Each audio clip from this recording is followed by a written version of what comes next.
Hello, नमस्कार दोस्तों। मैं नकुल वैष्णव आपके अपने यूट्यूब चैनल मेरी किशोरी जी पर आपका स्वागत करता हूं। दोस्तों, आज ये आर्मी अग्निवीर क्लर्क के लिए जो ऑफिस असिस्टेंस है उसकी पोस्ट के लिए कंप्यूटर की सेकंड क्लास है। इससे पहले हम कंप्यूटर की एक क्लास अपलोड कर चुके हैं। दोस्तों, ये दूसरी क्लास है। तो और ये आर्मी अग्निवीर के साथ साथ अन्य कोई भी एग्ज़ाम जिसमें कंप्यूटर आता है उस सभी के पर्पज़ से बहुत ही इंपॉर्टेंट क्लास है। तो आप इसे किसी भी क्लास के लिए पढ़ सकते हैं। मेनली हमने ये आर्मी अग्निवीर क्लर्क को लेकर के बनाई क्लास है। तो जो भी साथी हमारे चैनल से नए जुड़े हैं, चैनल को सब्सक्राइब करके वीडियो को लाइक और शेयर जरूर कर दीजिएगा। दोस्तों, यहाँ पर आपको आर्मी अग्निवीर से संबंधित जीके की क्लासेस, आर्मी अग्नि क्लर्क एसकेटी के संबंधित सारे प्रैक्टिस सेट इंग्लिश के हर टॉपिक वाइज आपको प्रैक्टिस सेट सारे के सारे यहाँ पर प्रोवाइड हो जाएंगे। साइंस भी यहाँ पे आपको प्रोवाइड हो जाएगी। तो जिन साथियों को हमारे चैनल से जुड़ करके पढ़ना है वो चैनल को सब्सक्राइब जरूर कर लें और वीडियो को लाइक और शेयर जरूर करें। तो दोस्तों, आज ये इसकी सेकंड क्लास है कंप्यूटर की। टॉपिक चला हुआ है हमारा मेमोरी। तो मेमोरी में ये सेकंड क्लास है। अपनी क्लास स्टार्ट करते हैं मेमोरी।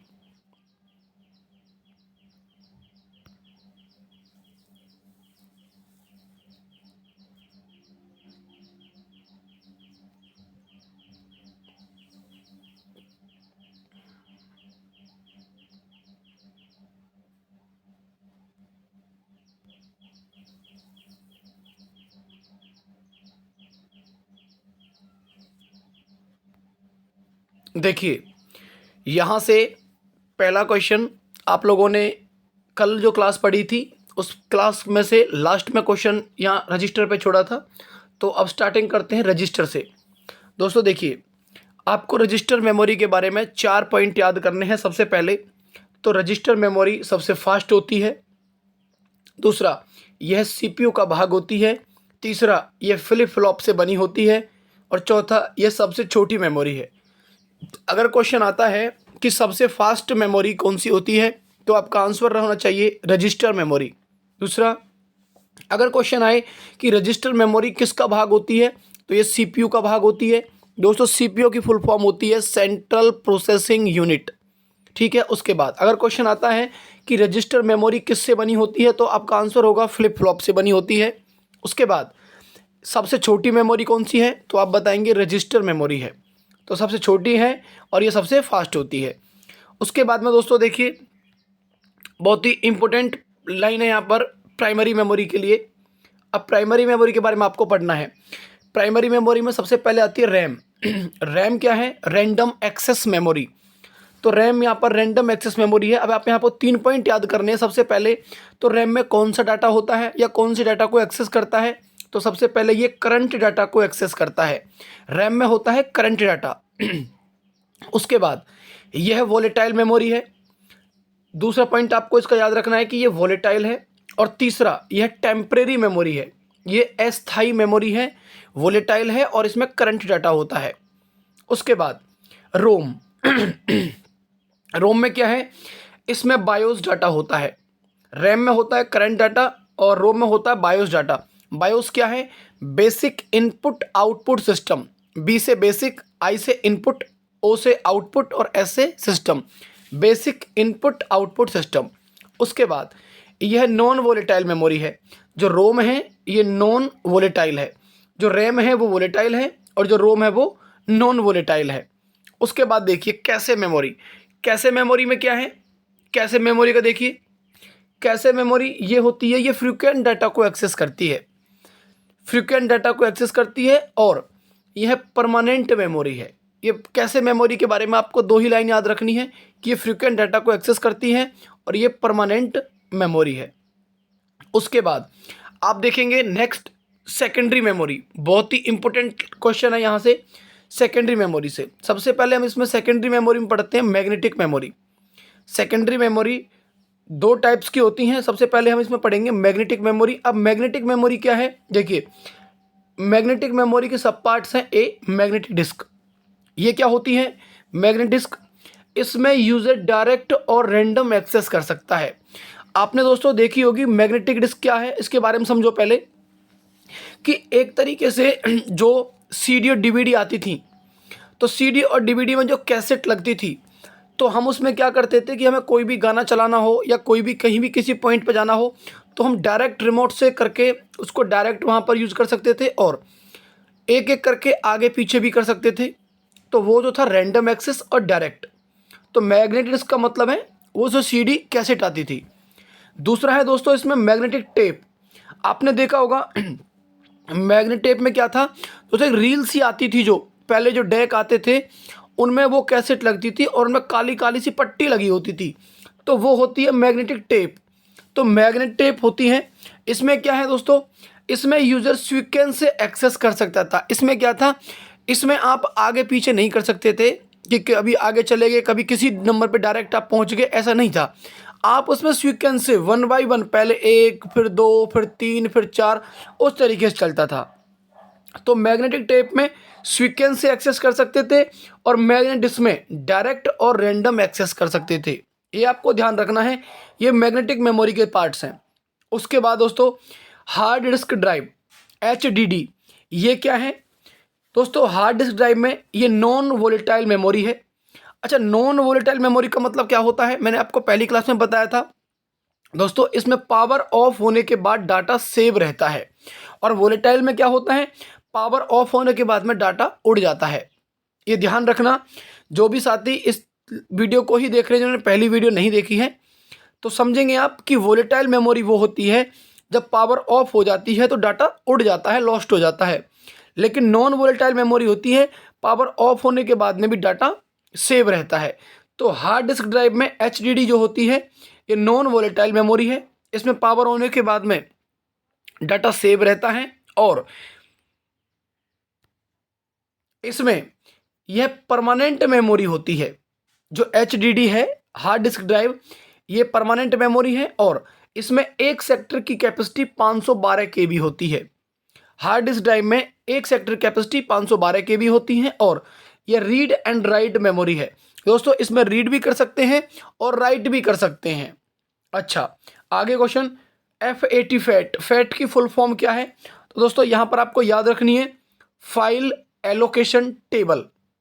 कंप्यूटर से संबंधित फुल फॉर्म आपको याद रखनी है क्योंकि पूछी जाती हैं। तो FAT की फुल फॉर्म हो जाती है फाइल एलोकेशन टेबल। उसके बाद देखिए दोस्तों ऑप्टिकल मेमोरी, एक तो थी वहाँ पर मैग्नेटिक मेमोरी, अब है ऑप्टिकल मेमोरी। तो ऑप्टिकल मेमोरी के बारे में देखिए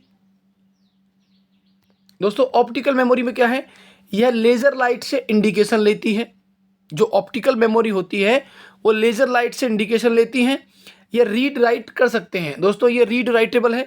उसके बाद ऑप्टिकल मेमोरी के उदाहरण, ऑप्टिकल मेमोरी के उदाहरण कौन कौन से हैं दोस्तों, देखिए CD, DVD, BRD, HBD, ये सारे के सारे ऑप्टिकल मेमोरी के उदाहरण हैं। ठीक है, जैसे कि इनकी फुल फॉर्म आप याद जरूर देखिएगा। CD क्या होती है, कॉम्पैक्ट डिस्क। DVD क्या होती है, डिजिटल वर्सेटाइल डिस्क। BRD क्या होती है, ब्लू रे डिस्क। और HBD क्या होती है, होलोग्राफी वर्सेटाइल डिस्क। तो दोस्तों इनकी आपको सभी को फुल फॉर्म याद रखनी है। और ये जो लिखे हैं ये CD, DVD, BRD और HBD, ये सारे के सारे कौन सी मेमोरी के उदाहरण हैं, ये ऑप्टिकल मेमोरी के उदाहरण हैं। ऑप्टिकल मेमोरी का मतलब आप समझे होंगे कि जो लेज़र लाइट से इंडिकेशन के चलती हैं, क्योंकि एक लेज़र लाइट होती है। देखिए आप DVD या CD में देखना दोस्तों, जहाँ पर कैसेट लगाते हैं वहाँ पर एक रेड सी लेज़र लाइट लगी होती है जो इस सब के इंडिकेट करती है, सभी के माध्यम से चलती है। तो ऑप्टिकल मेमोरी के 4 उदाहरण आपको बताए हैं, CD, DVD, BRD और HBD। उसके बाद में देखिए दोस्तों CD कितने प्रकार की होती है। जो कॉम्पैक्ट डिस्क है दोस्तों उसके बारे में पूछा है कि CD कितने प्रकार की होती है। तो देखिए सबसे पहली है CD रोम। CD रोम क्या है दोस्तों, ये 3 प्रकार की होती है। CD मेमोरी क्या है, compact disc read only memory, ये CD की फुल फॉर्म है। उसके बाद CDR, इसको आप पढ़ेंगे कॉम्पैक्ट डिस्क रिकॉर्डेबल, ये CDR है। उसके बाद CDRW, कॉम्पैक्ट डिस्क, और RW का मतलब है रीराइटेबल, कहने का मतलब है कि दोबारा से लिखने योग्य। तो CD के 3 प्रकार होते हैं दोस्तों और तीनों प्रकार यहाँ पर लिखे हुए हैं, CD रोम, CDR, CDRW। उसके बाद देखिए दोस्तों CD की कैपेसिटी कितनी होती है। जो कॉम्पैक्ट डिस्क है दोस्तों CD, इसकी कैपेसिटी ये 700 MB तक होती है। ध्यान रखना, CD की कैपेसिटी कितनी होती है, 700 MB तक। उसके बाद DVD की कैपेसिटी कितनी होती है, तो दोस्तों DVD की कैपेसिटी होती है 4.7 GB से लेकर के 17 GB तक। आपको इनकी कैपेसिटी जरूर याद रखनी है। उसके बाद दोस्तों देखिए BRD कैपेसिटी कितनी होती है, ये 25 GB से लेके 128 GB तक, ये है BRD की कैपेसिटी। उसके बाद में नेक्स्ट आप देखेंगे HBD। तो दोस्तों HBD कैपेसिटी होती है 3.9 TB से 6 TB तक। दोस्तों TB होती है टेराबाइट, ये ध्यान रखना। तो सबसे ज़्यादा कैपेसिटी किसकी होती है, वो होती है HBD की। तो ध्यान रखना, CD की सबसे कम है तो 700 MB तक है, और HBD की सबसे ज़्यादा है 3.9 TB से लेकर के 6 TB तक, मतलब टेराबाइट तक होती है। उसके बाद देखिए नेक्स्ट अगला क्वेश्चन, फ्लैश मेमोरी। देखिए दोस्तों, अगर कुछ समझ नहीं आता है तो आप दोबारा से वीडियो को देखना, बैक करके आपको सारी चीज़ समझ में आ जाएंगी। और कोशिश करना साथ के साथ आप इनको लिख लें, एक नोट्स बना लें, ताकि जब आपको दोबारा से पढ़ना पड़े तो ज़्यादा टाइम वेस्ट ना हो। देखिए अब फ्लैश मेमोरी का प्रयोग किस में होता है। दोस्तों कुछ फ्लैश मेमोरी होती है, तो उस फ्लैश मेमोरी का प्रयोग किस में होता है। देखिए फ्लैश मेमोरी का प्रयोग होता है दोस्तों वीडियो गेम्स के अंदर, मोबाइल फ़ोन के अंदर, डिजिटल कैमरा के अंदर, या MP3 प्लेयर के अंदर। अब हम जो वीडियो गेम चलाते हैं, मोबाइल फ़ोन चलाते हैं, डिजिटल जो कैमरा होता है, या MP3 प्लेयर होती है, तो दोस्तों उसमें कौन सी मेमोरी का प्रयोग होता है, फ्लैश मेमोरी का। अब क्वेश्चन कैसे बनेगा, मोबाइल फ़ोन के अंदर कौन सी मेमोरी का प्रयोग होता है, तो कौन सी होती है, फ्लैश मेमोरी। वीडियो गेम्स में भी फ्लैश मेमोरी, डिजिटल कैमरा में भी फ्लैश मेमोरी, और MP3 प्लेयर में भी फ्लैश मेमोरी का प्रयोग होता है। आगे देखिए फ्लैश मेमोरी के उदाहरण। अब फ्लैश मेमोरी के उदाहरण कौन कौन से हैं दोस्तों, देखिए एक तो होती है पेन ड्राइव। दोस्तों पेन ड्राइव का इस्तेमाल हम करते हैं, वो फ्लैश मेमोरी होती है। दूसरा मेमोरी कार्ड, दोस्तों मेमोरी कार्ड इंसर्ट करते हैं अपने मोबाइल फ़ोन में, डिजिटल कैमरा में, MP3 प्लेयर में, तो वो भी क्या होती है, फ्लैश मेमोरी। तो छोटा सा माइक्रो कार्ड आता है, वो मेमोरी कार्ड होती है। और पेन ड्राइव जो आप नॉर्मली इस्तेमाल करते हैं, वो भी फ्लैश मेमोरी का उदाहरण है। उसके बाद देखिए दोस्तों फ्लैश मेमोरी के बारे में क्या आप रखेंगे, यह एक परमानेंट मेमोरी है, यह नॉन वोलेटाइल मेमोरी है। अब नॉन वोलेटाइल का मतलब क्या है कि बेशक से पावर ऑफ हो जाएगी, लेकिन इसका जो डाटा है वो सेव रहता है, उड़ता नहीं है। अब बेशक से लाइट जाए ना जाए, अब कोई भी मेमोरी कार्ड है या पेन ड्राइव है, अब जो डाटा है उसमें वो सेव रहता है, तो यही नॉन वोलेटाइल का मतलब होता है। उसके बाद यह पोर्टेबल मेमोरी होती है। पोर्टेबल का मतलब है दोस्तों, हम एक को ले जा करके कहीं पर भी इंसर्ट कर सकते हैं निकाल करके। तो पोर्ट का मतलब होता है एक स्थान से दूसरे स्थान पर उसको लगा करके यूज़ किया जा सकता है। तो ये थी दोस्तों फ्लैश मेमोरी।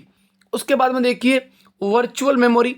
और वर्चुअल मेमोरी क्या है दोस्तों, वर्चुअल मेमोरी के बारे में देखिए नेक्स्ट। देखिए वर्चुअल मेमोरी यह HDD का पार्ट होता है, HDD का पार्ट होती है। HDD आप ऊपर पढ़ चुके हैं। दूसरा, ये फिजिकल मेमोरी नहीं है। फिजिकल मेमोरी का मतलब क्या है कि इसको आप टच नहीं कर सकते। वर्चुअल मेमोरी को आप टच नहीं कर सकते, ये फिजिकल मेमोरी नहीं होती है। तो इसका मतलब क्या है वर्चुअल मेमोरी का, तो दोस्तों इसका प्रयोग रैम के साइज को एक्सटेंड करने के लिए किया जाता है। जो रैम होती है उसके साइज को एक्सटेंड मतलब बढ़ाने के लिए प्रयोग किया जाता है। और वर्चुअल मेमोरी को एक्सटेंडेड रैम भी कहा जाता है। बहुत ही इंपॉर्टेंट क्वेश्चन है दोस्तों, ध्यान रखना। अगर क्वेश्चन आए कि एक्सटेंडेड रैम कैसे कहा जाता है, तो 3-4 यहाँ पर आपको मेमोरी का नाम दे देंगे। तो एक्सटेंडेड रैम होती है वर्चुअल मेमोरी, ठीक है। तो ये आपको समझ में आ गया होगा, वर्चुअल मेमोरी को एक्सटेंडेड रैम भी कहा जाता है। उसके बाद देखिए सेमीकंडक्टर मेमोरी के उदाहरण। तो दोस्तों यहाँ पर आपको सेमीकंडक्टर मेमोरी के उदाहरण देने हैं। कौन कौन से, जैसे कि रैम, ये सेमीकंडक्टर है। SSD solid state drive, SSD की फुल फॉर्म आपको याद रखनी है। उसके बाद फ्लैश मेमोरी, फ्लैश मेमोरी हो, SSD हो, रैम हो, ये सारे के सारे सेमीकंडक्टर मेमोरी के उदाहरण हैं। और सेमीकंडक्टर जितने भी ये मेमोरी हैं, ये सारे के सारे सिलिकॉन से बने होते हैं। ये सारे के सारे सिलिकॉन से बने होते हैं। उसके बाद दोस्तों देखिए मेजरमेंट यूनिट्स। मेजरमेंट यूनिट में आप देखेंगे कि एक बिट कितने के बराबर होता है, तो दोस्तों एक बिट यहाँ पर होता है 0 और 1 के बराबर। उसके बाद आप देखेंगे 4 बिट कितने के बराबर होता है दोस्तों, 4 बिट होते हैं 1 निब्बल के बराबर। ये आपको याद रखना है, 4 बिट बराबर 1 निब्बल। अच्छा, 8 बिट कितने के बराबर होता है? तो दोस्तों 8 बिट जो होती हैं वो 1 बाइट के बराबर होती हैं। और दोस्तों 1024 बाइट वो कितने के बराबर होती हैं? 1 केबी के बराबर होती हैं। तो दोस्तों आज की क्लास सिर्फ यहीं तक थी। इसी क्लास को आगे पढ़ेंगे। मेजरमेंट यूनिट्स को अभी आगे और पढ़ना है। अभी ये क्लास यहाँ पर कंप्लीट नहीं हुई है। तो अगली क्लास को पढ़ने के लिए जो भी साथी चैनल से नए जुड़े हैं, चैनल को सब्सक्राइब करिए, वीडियो को लाइक और शेयर जरूर करें। वीडियो अच्छी लगी हो तो दोस्तों कमेंट करके ज़रूर बताइए।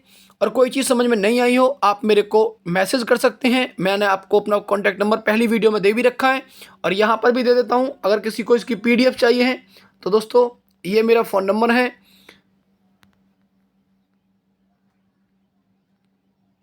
7404313924। आप मेरे को इस पर व्हाट्सअप कर सकते हैं। अपने जगह और स्थान का नाम लिख करके, अपना नाम लिख करके मेरे को आप व्हाट्सअप करें, आपको इसकी PDF भी मिल जाएगी।